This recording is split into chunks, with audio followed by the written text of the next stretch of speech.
நிதிக்கரை நண்பர்களுக்கு வணக்கம். நான் உங்கள் நிதிக்கரை சந்திரன். இந்த வீடியோவில் நம்ம என்ன பார்க்க போகிறோம்னா, பட்ஜெட்டை பற்றிய அந்த ஜார்கன்ஸ் தான்.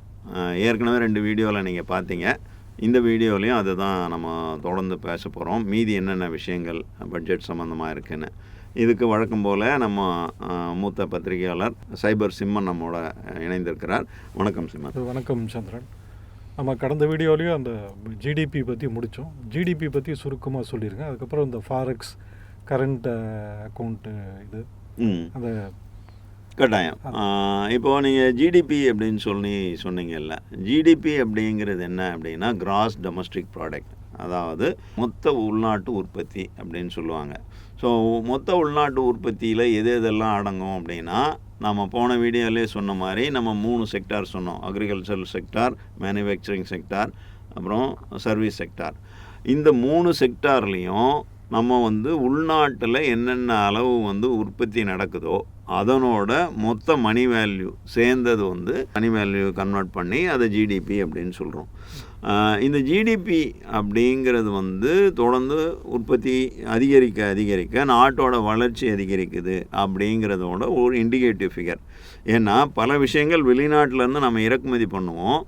அதுக்கு நம்ம நாட்டுக்குள்ளே நடக்கிற வளர்ச்சியாக அதை நம்ம எடுத்துக்க முடியாது. ஆனால் இந்த 3 செக்டாரில் ஏற்படக்கூடிய வளர்ச்சிகள் அப்படிங்கிறது நம்ம நாட்டோட வளர்ச்சி சார்ந்தது அப்படிங்கிறதுனால உள்நாட்டு உற்பத்தி அப்படிங்கிறத ஜிடிபி அப்படின்னு சொல்கிறோம். அப்போ ஜிடிபி அதிகமாக நாட்டோட வலிமை கூடுது அப்படிங்கிற மாதிரி புரிஞ்சுக்கலாம். அதுக்கு அடுத்தது நீங்கள் அந்த கன்வெர்ட்டபிலிட்டி பற்றி கேட்டிங்க.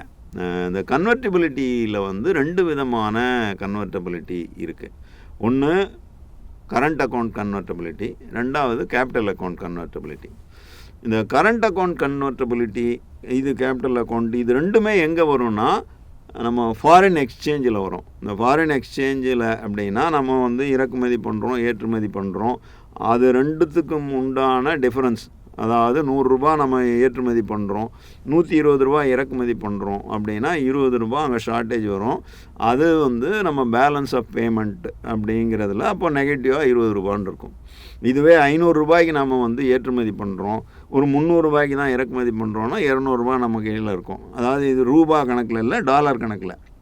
ஏன்னா சர்வதேச வணிகம் இன்றைக்கி பெரும்பாலும் டாலர் கணக்கில் நடக்குது. ஆனால் இந்தியாவை பொறுத்தவரையில் ஒரு சில நாடுகளோட நம்ம தனிப்பட்ட ஒப்பந்தம் செஞ்சுருக்கோம். அது டாலரில் இல்லாமல் நம்ம இரு நாடுகளும் ஒப்புக்கொண்ட வேறு கரன்சிலும் இருக்கலாம் அப்படிங்கிற மாதிரி இருக்குது. ஸோ ஆனாலும் நாம் வெளிநாட்டுக்கு ஒரு பொருளை வாங்குகிறோம் வெளிநாட்டில் இருந்துன்னா அதுக்கு நாம் அந்த குறிப்பிட்ட நாடுகள் தவிர மற்ற நாடுகளோட ட்ரேடும் போதுக்கு நம்ம டாலர் தான் பயன்படுத்தணும். அதனால் இன்றைக்கி சர்வதேச அளவில் டாலர் தான் டாமினன்ட் கரன்சி அப்படிங்கிறதுல மாற்றுக்கிறது இல்லை. அதை மாற்ற முயற்சி பண்ணுறாங்க பல கட்டங்களில், பல நாடுகளில், பல முனைகள்ங்கிறது தான் இன்றைக்கி ட்ரம்ப் இவ்வளோ தூரம் என்ன சொல்கிறது, சித்து விளையாட்டுகள் அப்படி பண்ணுறாரா இல்லை தலைவிரிச்சு ஆடுறாரா அப்படின்னு எதை வேணா சொல்லலாம். அது அவங்கவுங்க புரிதலை பொறுத்தது. ஆனால் அமெரிக்க அதிபர் ட்ரம்ப் பண்ணுற எல்லா வேலைகளுக்கும் பின்னாடி இருக்கிறது காரணம் இன்றைக்கி சர்வதேச நாடுகள் டீடாலரைசேஷன் அப்படிங்கிறத நோக்கி நகர்றாங்களோ அப்படிங்கிறது ஒரு முக்கியமான காரணம். தங்கம் விலை ஏறுவதற்கும் முக்கியமான காரணங்களில் இது ஒன்று. ஏன்னா டீடாலரைசேஷனை நோக்கி நகர்ற நாடுகள் எல்லாருமே இந்த டாலருக்கு மாற்றாக இன்றைக்கி தங்கத்தை வாங்கி சேர்க்க ஆரம்பிச்சிட்டாங்க. அவங்களோட இந்தியாவில் ரிசர்வ் வங்கி மாதிரி பல நாடுகளுக்கும் இருக்கிற மைய வங்கிகள் அவங்கெல்லாம் டாலரை இருக்கிறத தங்கமாக கன்வெர்ட் பண்ணுறது தான் தங்கத்துக்கு இவ்வளோ பெரிய டிமாண்ட் ஏற்பட்டதுக்கு காரணம், இவ்வளோ விலை ஏறினதுக்கு காரணம் அப்படிங்கிறதும் ஒரு விஷயம். அதுக்கப்புறம் கன்வெர்ட்டபிலிட்டிக்கு வந்தோம்னா, இப்போது கரண்ட் அக்கௌண்ட் கன்வெர்ட்டபிலிட்டி அப்படிங்கிறது என்ன அப்படின்னு பார்த்தீங்கன்னா, நம்ம வணிகம் பண்ணுறோம் இல்லையா, அதாவது இவ்வளோ இறக்குமதி பண்ணுறோம், இவ்வளோ ஏற்றுமதி பண்ணுறோம்.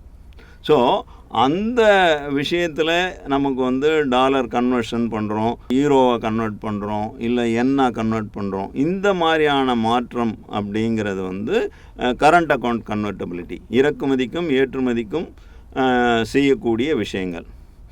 இது தவிர கேபிட்டல் அக்கௌண்ட் கன்வெர்ட்டபிலிட்டி அப்படிங்கிறது என்னென்னா, அது வந்து இன்னும் அடுத்த கட்டமாக, அதாவது ஒரு ஏற்கனவே சொன்னோம் இல்லையா, வெளிநாடுகள்லேருந்து நம்ம வந்து இந்திய நாட்டில் வந்து ஒரு லாங் டேர்ம் ப்ராஜெக்ட்டுக்கு ஒரு ஃபாரின் டைரக்ட் இன்வெஸ்ட்மெண்ட்டு அப்படின்னு வருது. நீண்ட கால அடிப்படையில் ஒரு ப்ராஜெக்டில் இன்வெஸ்ட் பண்ணக்கூடியதோ இல்லை இந்த மாதிரியான ஒரு நாம் வந்து ஒரு இன்னொரு நாட்டில் வந்து இன்வெஸ்ட் பண்ணக்கூடியதோ, இந்த மாதிரியான விஷயம் லாங் டேர்ம் ப்ராஜெக்ட்டுக்கு ஒரு கேபிட்டல் ரிலேட்டடாக முதலீடு, அதாவது ஒரு திட்டம் சார்ந்த முதலீடுகளில் வெளிநாட்டிலேருந்து வர்றது, நம்ம நாட்டிலேருந்து போகிறது, இது ரெண்டுத்துக்குமான பேலன்ஸ் இருக்கு இல்லையா, அது வந்து கேபிட்டல் அக்கௌண்ட் அப்படின்னு சொல்லுவோம். கேபிட்டல் அக்கௌண்ட் டெபிசிட்டாக இருக்கலாம், கேபிட்டல் அக்கௌண்ட் சர்ப்ளஸாக இருக்கலாம், அதே மாதிரி கரண்ட் அக்கௌண்ட் டெபிசிட்டோ சர்ப்ளஸாக இருக்கும். ஆனால் மோஸ்ட்லி இது எல்லாத்துலேயுமே வந்து மாறுபடக்கூடிய வாய்ப்புகள் இருக்குது. இதுதான் வந்து பேலன்ஸ் ஆஃப் பேமெண்ட் அப்படின்னு சொல்கிறோம். ஸோ அப்போ நம்ம கண்ட்ரியில் பேலன்ஸ் ஆஃப் பேமெண்ட் அப்படிங்கிறது வந்து ஒரு ஹியூஜ் சம் இருக்குது. இந்த சம்மை வச்சுக்கிட்டு தான் மற்ற விஷயங்கள் எல்லாமே ஆப்ரேட் ஆகுது. நம்ம நாட்டோட கையிருப்பு, அந்நிய செலாவணி கையிருப்பு, அதாவது பேலன்ஸ் ஆஃப் பேமெண்ட்ஸ் ரொம்ப குறைஞ்சது. இன்னும் ஒரு வாரத்துக்கான இறக்குமதிக்கான பணம் தான் இருக்குது அப்படிங்கிற ஒரு சூழ்நிலை ஏற்பட்ட போது தான் நம்ம கையில் இருந்த தங்கத்தெல்லாம் எடுத்துகிட்டு போய் அடமானம் வச்சு பணம் வாங்கி வந்து நிலைமையை சமாளித்தோன்னு சொல்கிறோம் இல்லைங்களா. அது மாதிரியான சூழ்நிலை அரிதாக ஏற்படும். ஆனால் கடந்த 10 ஆண்டுகள் இல்லை, 20-25 ஆண்டுகளாகவே, அதாவது நம்ம என்னைக்கு வந்து நம்ம பொருளாதாரம் திறந்தவெளி பொருளாதாரம்னு மாற்றணுமோ, அதாவது மன்மோகன் சிங் பீரியடில் நரசிம்மராவ் பிரைம் மினிஸ்டராக இருக்கும்போது பொருளாதார கொள்கையில் மாற்றணும் இல்லையா, அதுக்கப்புறம் கொஞ்சம் கொஞ்சமாக நம்ம வந்து ரொம்ப வலிமையான நிலைமையில் வந்திருக்கோம்.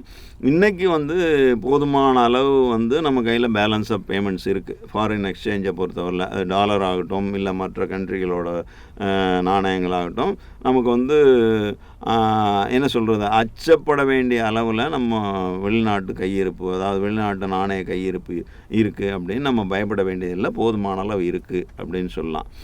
இப்போ இதில் கன்வெர்ட்டபிலிட்டிங்கிறது வந்து இந்த எக்ஸ்பெண்டிச்சருக்கு வெளிநாட்டு நாணயங்களை மாத்திரம், அதை தான் கன்வெர்ட்டபிலிட்டின்னு சொல்கிறோம். இந்தியாவை பொறுத்தவரையில் கரண்ட் அக்கௌண்ட் கன்வெர்ட்டபிலிட்டி வந்து 100% பர்மிட்டட், நம்ம பண்ணிக்கலாம். ஸோ இப்போ வந்து உங்களுக்கு வந்து இந்த மாதிரி ஏற்றுமதியாளருக்கு வந்து ஒரு திடீர்னு ஒரு இவ்வளோ பணம் டாலரில் தேவை அப்படின்னா, அவர் வந்து அதுக்கு ஈக்குவலான இந்திய பணத்தை கொடுத்துட்டு அதுக்கு ஈக்குவலான டாலர் வாங்கிக்கலாம், ட்ரேட் ரிலேட்டடாக. ஸோ அதில் வந்து ரெஸ்ட்ரிக்ஷன்ஸ் எதுவும் இல்லை. அதனால் ஃபுல் கன்வெர்ட்டபிலிட்டி கரண்ட் அக்கௌண்ட்டில் வந்து இருக்குது. ஆனால் கேபிட்டல் அக்கௌண்ட்டில் பார்த்திங்கன்னா நம்ம வந்து அந்த மாதிரியான சூழ்நிலை நம்ம பொறுத்தவரையில் இல்லை. அது வந்து ரெஸ்ட்ரிக்டடாக தான் இருக்குது. Partial convertibility or partial capital account convertibility தான் இருக்குது. ஏன் நம்ம வந்து இன்னும் அதை பார்ஷியலாக வச்சுருக்கோம், ஃபுல் கன்வெர்ட்டபிலிட்டி பண்ணக்கூடாதா அப்படின்னு கேட்டிங்கன்னா, அப்படியான விஷயத்தில் சில அட்வான்டேஜஸ் இருக்குது, ஆனால் பல டிஸ்அட்வான்டேஜஸ் இருக்குது நம்மளை மாதிரி வளர்ந்து வர நாடுகளுக்கு. உதாரணத்துக்கு எடுத்துக்கிட்டிங்கன்னா, சவுத் கொரியா வந்து இந்த மாதிரியான ஒரு முயற்சியை பண்ணாங்க. ஆனால் 1997 அதை வாக்கில் வந்து ஒரு தெற்காசிய மெல்டவுன் அப்படின்னு சொல்லுவாங்க, எக்கனாமிக்கல் இஷ்யூ வந்தபோது பல நாடுகள் பாதிக்கப்பட்டாங்க. ஆனால் இந்தியா மட்டும் அந்த சிக்கலில் வந்து மாட்டாமல் இந்தியா மட்டும் தப்பிச்சிச்சு அப்படின்னு சொல்லுவாங்க. அந்த மாதிரி தப்பிச்சதுக்கு காரணங்களில் ஒன்று வந்து நம்ம வந்து இந்த மாதிரி ஃபுல் கன்வெர்ட்டபிலிட்டியில் போகல. சிங்கப்பூர், சவுத் கொரியா, இப்படி மாதிரி பல நாடுகள் எதெல்லாம் வந்து அந்த மாதிரியான விஷயங்களை அனுமதிச்சிருந்தாங்களோ அங்கிருந்தெல்லாம் வந்து பெரிய சிக்கல் ஏற்பட்டது. காரணம் என்ன அப்படின்னா, இந்த மாதிரி ஃபுல் கன்வெர்ட்டபிலிட்டியை பர்மிட் பண்ணும்போது ஏதாவது க்ரைசிஸ்னால் இங்கேருந்து அப்படியே மொத்தமாக வந்து அந்நிய செலாவணி வெளிநாட்டை நோக்கி போயிடும். அப்போ நமக்கு பிரச்சனை வரும். அதனால் இந்த க்ரைசிஸ் 1997 ஏற்பட்டதுன்னு சொன்னோம் இல்லைங்களா, அப்போது பல வளர்ந்த நாடுகள், அதாவது நம்மளை விட வலிமையான நாடுகள் பலதே வந்து IMFல கடன் வாங்கி பிரச்சனையை சமாளித்து அதுலேருந்து வெளியே வர மாதிரி சூழ்நிலை. ஆசிய புலிகள்னு சொல்லுவாங்க இல்லையா, அந்த மாதிரி. ஆமாம், அவங்களுக்கு எல்லாமே அந்த சூழ்நிலை ஏற்பட்ட போது நாம் வந்து அப்படியான சிக்கலை சந்திக்காமல் இருந்ததுக்கு காரணம் கேபிட்டல் அக்கௌண்ட் கன்வெர்ட்டபிலிட்டியை நாம் அலோவ் பண்ணாமல் பார்ஷியலாக அலோவ் பண்ணதுனால நமக்கு அந்த மாதிரி சிக்கல் வரலை அப்படின்னு சொல்லுவாங்க. பட் இது மட்டும் காரணம் இல்லை, இது தவிர பல காரணங்கள் சொல்லப்படுது. பட் இதுவும் ஒரு முக்கியமான காரணம் அப்படிங்கிறது தான் வந்து பொருளாதார நிபுணர்களோட கருத்து. ஸோ அந்த வகையில் நம்ம கன்வெர்ட்டபிலிட்டின்னு பார்த்தோம்னா இதுதான். கரண்ட் அக்கௌண்ட் கன்வெர்ட்டபிலிட்டினா அன்றாட வணிகத்துக்கு தேவையான, ஏற்றுமதி இறக்குமதிக்கு தேவையான, வணிகத்துக்கு தேவையான விஷயங்களை நம்ம விருப்பம் போல் இந்த நாட்டு நாணயம் வாங்கிக்கலாம், அந்த நாட்டு நாணயம் வாங்கிக்கலாம், ரிவர்ஸாக பண்ணிக்கலாம், எப்படி ஒன்றா. அது வந்து கரண்ட் அக்கௌண்ட் கன்வெர்ட்டபிலிட்டி. கேபிட்டல் அக்கௌண்ட்டுனா ஒரு திட்டம் சார்ந்த முதலீடுகளுக்கு பெரிய அளவில் முதலீடு செய்கிறது. இது வந்து பல கோடிகள் டாலர்கள் அப்படிங்கிற அளவில் வரும். அதுக்கு வந்து அரசோட அனுமதி வாங்கி அதுக்கப்புறம் தான் வந்து பண்ண முடியும்.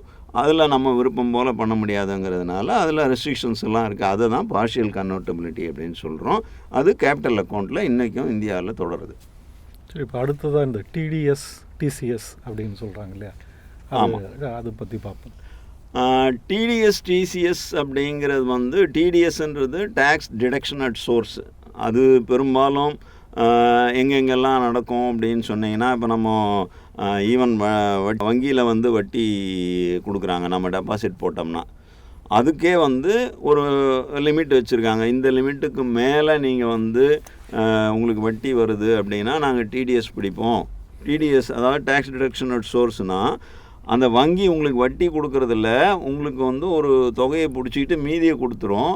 இந்த பிடிச்ச தொகையை வந்து உங்கள் அக்கௌண்ட்டில், இன்கம் டேக்ஸ் அக்கௌண்ட்டில் டெபாசிட் பண்ணிடும். அப்போது அந்த பணத்தை நீங்கள் வந்து ஒரு வேளை வருமான வரிக்கு உட்படாமல் அதுக்குள்ளே லிமிட்டுக்குள்ளே இருந்தீங்கன்னா நீங்கள் வந்து ஐடி ரிட்டர்ன் ஃபைல் பண்ணி வாங்கிக்கலாம். அதனால் அது போயிடும்ன்ற அர்த்தம் இல்லை. ஆனால் நீங்கள் அப்படி சுற்றி வந்து ஐடி ரிட்டர்ன் ஃபைல் பண்ணி வாங்குகிற மாதிரியான சூழ்நிலை இருக்கும்.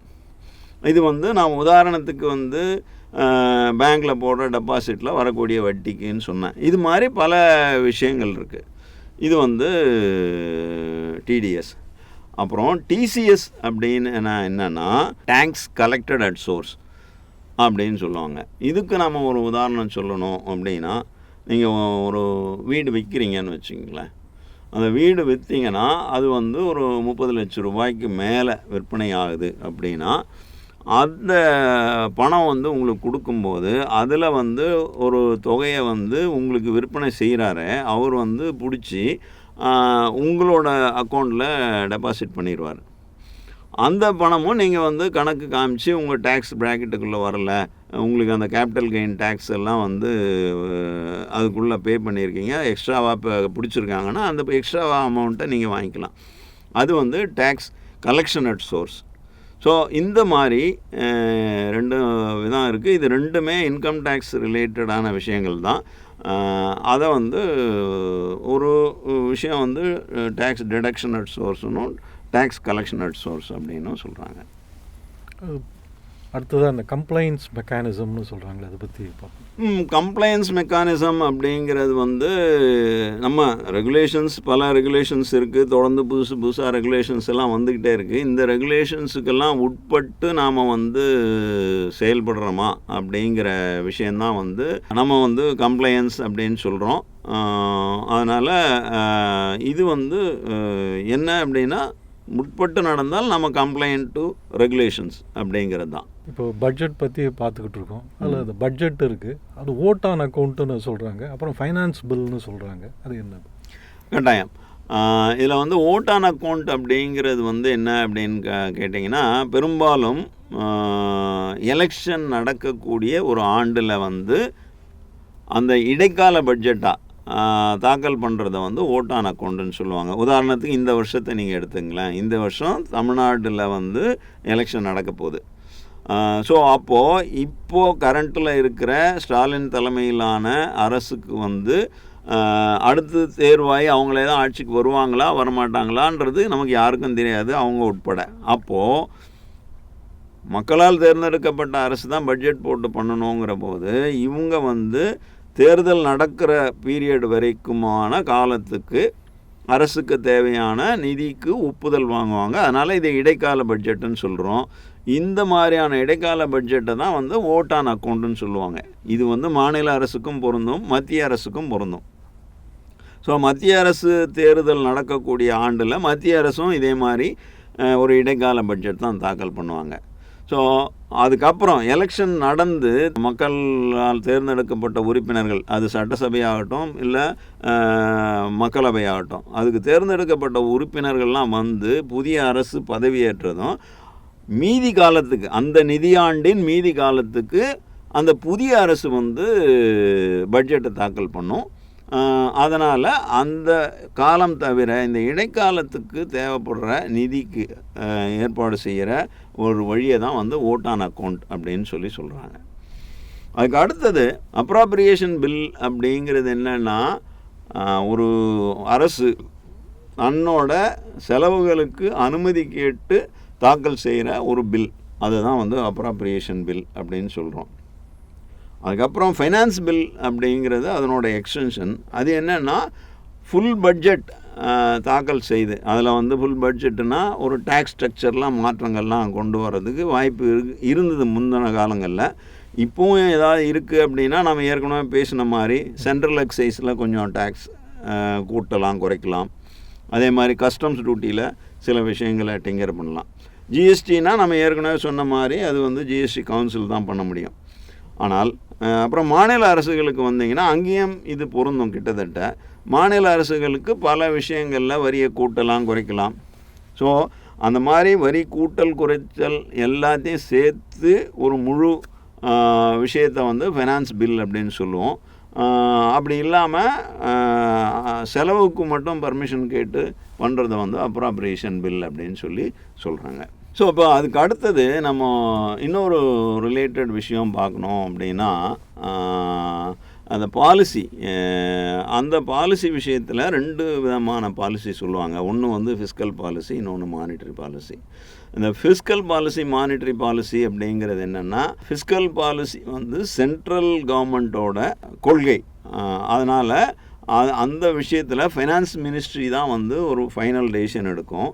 அதனால் அதில் வந்து அடங்கின விஷயங்கள் என்னென்னா, என்ன மாதிரியான அரசு வரி விதிக்குது, அதே மாதிரி என்னென்ன மாதிரியான செலவுகளுக்கு அனுமதிக்குது அப்படிங்கிறது சார்ந்த விஷயங்கள் கொண்ட கொள்கையை தான் வந்து ஃபிஸ்கல் பாலிசி அப்படின்னு சொல்கிறாங்க.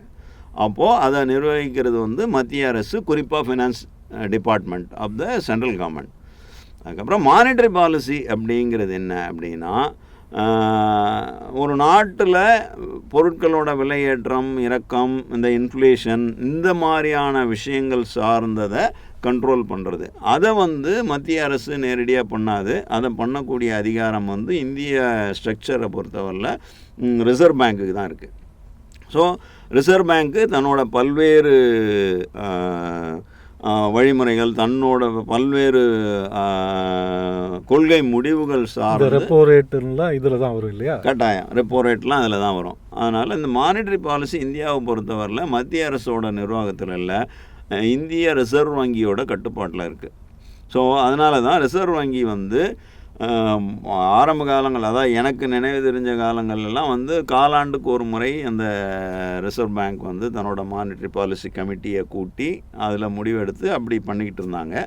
ஆனால் இப்போ அண்மை காலமாக என்ன பண்ணுறாங்கன்னா, ஒரு 45 நாளுக்கு ஒரு முறை தேவைப்பட்டால் சூழ்நிலையை பொறுத்து இதுக்கு இடைப்பட்ட காலத்திலையும் இந்த கொள்கைகளை மாற்றுவாங்க அப்படிங்கிற ஒரு சூழ்நிலையை இப்போ உருவாக்கியிருக்காங்க. ஆனால் ரெகுலராக 45 நாளைக்கு ஒரு முறை இந்த மானிட்டரி பாலிசியில் மாற்றங்கள் கொண்டு வர வாய்ப்புகள் இருக்குது. ஒவ்வொரு முறையும் கட்டாயம் மாற்றுவாங்களான்னு கிடையாது, பட் கொண்டு வர வாய்ப்பு இருக்குது. அதை எப்படி அவங்க ஆக்சுவலாக இம்ப்ளிமெண்ட் பண்ணுறாங்க அப்படின்னு பார்த்தீங்கன்னா, இதுக்கு வந்து கிட்டத்தட்ட ஒரு 5-6 எலிமெண்ட்டை சொல்லுவாங்க. நீங்கள் இந்த monetary policy reserve bank announce பண்ணுறது பற்றிலாம் கேட்கும்போதே செய்திகள்லாம் வரும் இல்லையா? ரெப்போ ரேட், அப்புறம் ரிவர்ஸ் ரெப்போ ரேட், அப்புறம் எஸ்எல்ஆர், சிஆர்ஆர் அப்படிங்கிற மாதிரியான 4 விஷயங்கள் இருக்குது. இந்த 4 விஷயந்தான் வந்து பணப்புழக்கத்தை கட்டுப்படுத்துவதற்கும், அந்த பணப்புழக்கத்தை கட்டுப்படுத்துறது மூலமாக பணவீக்கத்தை கட்டுப்படுத்துறதுக்கும் ஒரு டூலாக வந்து ரிசர்வ் பேங்க்குக்கு இருக்குது. ஸோ இதை கட்டுப்படுத்துறதுக்கு தான் அந்த மீட்டிங் போட்டு அதில் விவாதித்து என்ன பண்ணணுமா பண்ணக்கூடாதா, இருக்கிறதே கண்டினியூ பண்ணட்டுமான்ற மாதிரி டிசைட் பண்ணுவாங்க. இதில் நம்ம சொன்ன மாதிரி ரெப்போ ரேட் அப்படிங்கிறது என்ன அப்படின்னு பார்த்தீங்கன்னா, மத்திய ரிசர்வ் வங்கி குறுகிய கால கடனாக வங்கிகளுக்கு கடன் கொடுக்கும். ஸோ அதுக்கு ஒரு வட்டி வசூல் பண்ணோம். அந்த வட்டிக்கு தான் ரெப்போ ரேட் அப்படின்னு சொல்லி பேர். அதே மாதிரி ரிவர்ஸ் ரெப்போ ரேட்டுன்னா என்ன அப்படின்னா, இந்த வங்கிகள் எல்லாம் ஒரு குறுகிய காலத்துக்கு தன் கையில் இருக்க கூடுதல் பணத்தை ரிசர்வ் பேங்க்கில் டெபாசிட்டாக போட்டு வைப்பாங்க. அப்போது அந்த டெபாசிட்டாக போட்டு வைக்கிறதுக்கு ரிசர்வ் பேங்க் ஒரு வட்டி கொடுக்கும். அந்த வட்டிக்கு பேர் ரிவர்ஸ் ரெப்போ. ஆக ரிசர்வ் வங்கி கடனுக்கு வசூல் பண்ணுற வட்டி ரெப்போ, அது டெபாசிட்டுக்கு கொடுக்குற வட்டி ரிவர்ஸ் ரெப்போ. இது ரெண்டு தவிர சிஆர்ஆர் அப்படின்னு ஒன்று இருக்குது. அது என்னென்னா கேஷ் ரிசர்வ் ரேஷியோ அப்படின்னு சொல்லுவாங்க. அந்த கேஷ் ரிசர்வ் ரேஷியோ அப்படிங்கிறது என்ன அப்படின்னு பார்த்தீங்கன்னா, ஒவ்வொரு வங்கியும் அவங்களுக்கு பணம் எங்கேருந்து வருது, மக்கள் அவங்கக்கிட்ட டெபாசிட்டாக போடுறது. அது எஃப்டியாக இருக்கலாம், இல்லை ஈவன் சேவிங்ஸ் பேங்க் அக்கௌண்ட்டாக இருக்கலாம். அப்படி வர பணத்தை வச்சு தான் வெளியில் கடன் கொடுக்குறாங்க. அந்த கடனுக்கு வாங்குகிற வட்டியும் இவங்க கொடுக்குற, அதாவது டெபாசிட்டுக்கு கொடுக்குற வட்டிக்கும் இடையில் ஒரு கேப் இருக்கும். அந்த வட்டி தான் அவங்க நிர்வாக செலவு உட்பட பல விஷயத்துக்கும் பயன்படுத்திக்கிறாங்க. அப்படி தான் வங்கிகள் செயல்படுது. அப்போது இப்படி டெபாசிட்டாக மக்கள்கிட்ட வாங்குகிற பணம் முழுசாக இவங்க வெளியில் கடனாக கொடுத்துட்டாங்கன்னா, ஒருவேளை கடனில் வசூல் பண்ணுறதுல பிரச்சனை ஆச்சுன்னா டெபாசிட் பண்ணவங்களுக்கு சிக்கல் வரும் இல்லையா? அதுக்கு ஒரு பாதுகாப்பு இருக்கணுங்கிறதுக்காக ரிசர்வ் பேங்க் என்ன பண்ணியிருக்காங்கன்னா 2 மெஷர் பண்ணியிருக்காங்க. அதில் ஒரு மெஷர் தான் இந்த சிஆர்ஆர், அதாவது கேஷ் ரிசர்வ் ரேஷியோ. இந்த கேஷ் ரிசர்வ் ரேஷியோ அப்படிங்கிறது என்னன்னு பார்த்தீங்கன்னா, இப்படி வெளியிலேருந்து டெபாசிட்டாக மக்கள்கிட்டேருந்து வாங்குகிற ஒரு பணத்தில் ஒரு குறிப்பிட்ட பணத்தை அந்த வங்கிகள் கட்டாயம் கேஷாக எடுத்துகிட்டு போய் ரிசர்வ் பேங்க்கில் டெபாசிட் பண்ணி வைக்கணும். அந்த தொகை தான் கேஷ் ரிசர்வ் ரேஷியோன்னு சொல்கிறாங்க. இன்றைக்கி கேஷ் ரிசர்வ் ரேஷியோ பர்சன்டேஜ் என்னன்னு பார்த்தீங்கன்னா 4.5. அப்போது 100 ரூபா டெபாசிட்டாக வாங்கினா அதில் 4000 ரூபா எடுத்துகிட்டு போய் அவங்க கேஷ் ரிசர்வ் ரேஷியோவாக வச்சிடணும். அதுக்கு அடுத்தது எஸ்எல்ஆர் அப்படின்னு ஒன்று இருக்குது. அது என்னென்னா ஸ்டாட்யூட்டரி லிக்விடிட்டி ரேஷியோ. அதாவது இந்த அளவு பணத்தை அவங்க எடுத்துகிட்டு போய் ரிசர்வ் பேங்க் வெளியிடுற கடன் பத்திரங்களில் இல்லை அரசு கடன் பத்திரங்களில் டெபாசிட் பண்ணணும் கம்பல்சரியாக அப்படின்னு இருக்குது. அது எவ்வளோன்னா 18%. ஸோ அப்போது 18% பணத்தை எடுத்துகிட்டு போய் ஒரு கவர்மெண்ட் பாண்டில் இல்லை ரிசர்வ் வங்கி வெளியிடுற பாண்டு, இந்த மாதிரியான ஒரு செக்யூர்டு வே ஆஃப் இன்வெஸ்ட்மெண்ட்டில் கம்பல்சரியாக ஒவ்வொரு பேங்க்கும் டெபாசிட் பண்ணோம். 100 ரூபாயில் 18 ரூபா அங்கே போயிடுச்சு. அப்புறம் கேஷ் ரிசர்வ் ரேஷியோ 4000 ரூபா. ஸோ அப்போது கிட்டத்தட்ட இது எவ்வளோ ஆகுது, 22,000 ரூபா. 100 ரூபா டெபாசிட் வாங்கினா 22,500 ரூபாய் எடுத்துகிட்டு போய் சேஃபாக ரிசர்வ் பேங்க்கோட கட்டுப்பாட்டில் சேஃபாக வச்சிடுறாங்க. மீதி பணம் மட்டும்தான் இவங்க கையில் இருக்கும். அதை மட்டும்தான் இவங்க கடன் கொடுக்க பயன்படுத்தலாம் அப்படின்ட்டு இருக்குது. அப்போது இன்றைக்கி ஒரு வேளை இன்ஃப்ளேஷன், அதாவது பணவீக்கம் அதிகமாக இருக்குது அப்படின்னு ரிசர்வ் வங்கி ஃபீல் பண்ணுச்சுன்னா அப்போ என்ன பண்ணுவாங்க அப்படின்னா, பணப்புழக்கம் அதிகமாக இருக்குது, அதனால தான் இன்ஃப்ளேஷன் அதிகமாக இருக்குது, பணப்புழக்கத்தை குறைக்கணும் அப்படின்னு நினச்சாங்கன்னா இவங்க உடனே என்ன பண்ணுவாங்க, இந்த ரெப்போ ரேட்டு அதை இன்க்ரீஸ் பண்ணுவாங்க. அதே மாதிரி தேவைப்பட்டால் எஸ்எல்ஆரை இன்க்ரீஸ் பண்ணுவாங்க, தேவைப்பட்டால் கேஷ் ரிசர்வ் ரேஷியோ இன்க்ரீஸ் பண்ணுவாங்க. அப்போ அந்தளவு பணம் உள்ளே அப்சர்வ் பண்ணிட்டாங்கன்னா வங்கிகளுக்கு கடன் கொடுக்க பணம் இருக்காது. அப்போது அவங்க அந்த பணப்புழக்கம் குறையும். அதே மாதிரி ரிவர்ஸ், பணப்புழக்கம் ரொம்ப குறைஞ்சிருக்கு, மக்கள் சிரமத்தில் இருக்காங்க, தொழிலில் சிரமத்தில் இருக்குன்னா இதை ரிலாக்ஸ் பண்ணுவாங்க. சிஆர்ஆர் ரிலாக்ஸ் பண்ணுவாங்க, எஸ்எல்ஆர் ரிலாக்ஸ் பண்ணுவாங்க, ரெப்போ ரிவர்ஸ் ரெப்போ அட்ஜஸ்ட் பண்ணுவாங்க. இந்த மாதிரியான விஷயங்கள் பண்ணுறது மூலமாக இந்த நாட்டில் இருக்க பணப்புழக்கத்தை அட்ஜஸ்ட் பண்ணி ரிசர்வ் பேங்க்கு மானிட்டரி பாலிசி மூலமாக இதை கண்ட்ரோல் பண்ணுறாங்க. ஸோ இந்த வகையில் நம்ம மானிட்டரி பாலிசி, ஃபிஸ்கல் பாலிசி பற்றி பார்த்தோம். இந்த மாதிரியான தகவல்கள் நம்ம நேயர்களுக்கு பட்ஜெட்டையும் மற்ற விஷயங்களையும் புரிஞ்சுக்கிறதுக்கு உதவியாக இருந்திருக்கும் அப்படின்னு நம்புகிறோம். இந்த விஷயத்தோட நம்ம இந்த பட்ஜெட் தொடர்பான விஷயங்களை நிறைவு செய்கிறோம். நன்றி, வணக்கம்.